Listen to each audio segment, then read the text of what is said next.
మనల్ని ఎవడు రాడు.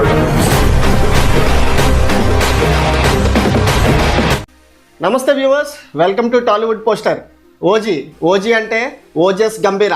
ఈ సినిమా కోసం ఫ్యాన్స్తో పాటు ప్రేక్షకులు కూడా ఎంతో ఆసక్తిగా ఎదురు చూస్తున్నారు. అలాగే ఈ సినిమా గురించి ఏ అప్డేట్ వచ్చినా ఫ్యాన్స్కి మతి చెడిపోతుంది. మామూలుగా కాదు, ఆ హైప్ని ఎలా తీసుకెళ్తున్నారంటే మేఘాల్లోకి వెళ్ళిపోతుంది అనమాట.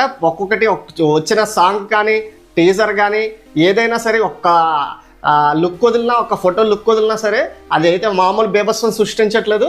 సో ఇప్పుడు కొత్తగా అడ్వాన్స్ బుకింగ్స్ ఆస్ట్రేలియాలో అయితే బుకింగ్స్ ఓపెన్ అయ్యాయి. సో ఆస్ట్రేలియా బుకింగ్స్ ఎలాగున్నాయో ఒకసారి పరిశీలిద్దాం. ఇప్పటికే యూఎస్ఏలో కూడా మంచి బుకింగ్స్ని అయితే రాబట్టుకుంది. ఇప్పటికి ఇంకొక 10 రోజులు ఇంకా మిగిలి ఉండగానే $1.5 మిలియన్ అయితే వసూలు చేసుకుంది. ఈ రికార్డు ఒక్క పవన్ కళ్యాణ్ గారికి మాత్రమే దక్కింది. అలాగే ఆసియాలోనే మెల్బోర్న్లో ప్రపంచంలోనే అతిపెద్ద థియేటర్ అనమాట ఐమాక్స్. అందులో దాదాపు 461 సీట్లు అయితే ఉంటాయి. అదే ఐమాక్స్లో మొత్తం టికెట్స్ అన్ని ఒక్క 2 నిమిషాల్లో మాత్రమే హాట్ కేకులాగా అయితే సోల్డ్ అయిపోయాయి అనమాట.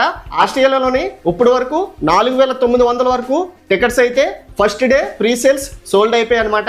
ఆస్ట్రేలియాలోని హోయిట్స్ సినిమాస్ అని ఉంటుందన్నమాట. సో అందులో 2,000 టికెట్స్ అయితే బుక్ అయిపోయాయి.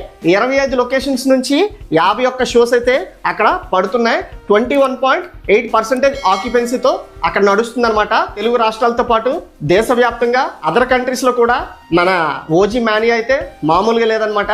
పవన్ కళ్యాణ్ అంటే అక్కడ కూడా ఫ్యాన్స్ ఉన్నారు. మొత్తం ప్రపంచం మొత్తం పవన్ కళ్యాణ్ ఫ్యాన్స్ అయితే ఉన్నారు. మరి టికెట్స్ 2 నిమిషాల్లోనే సేల్ అయిపోయాయంటే ఆ రేంజ్ వేరే లెవెల్ అనే చెప్పుకోవాలి. అలాగే యూఎస్ఏలో రికార్డ్ బ్రేకింగ్ కలెక్షన్స్ అయితే ప్రీ సేల్స్ ద్వారానే వస్తున్నాయని మనకు తెలుస్తుంది. ఈ వీడియో మీకు నచ్చినట్లయితే లైక్ చేయండి, షేర్ చేయండి, సబ్స్క్రైబ్ చేసుకోండి.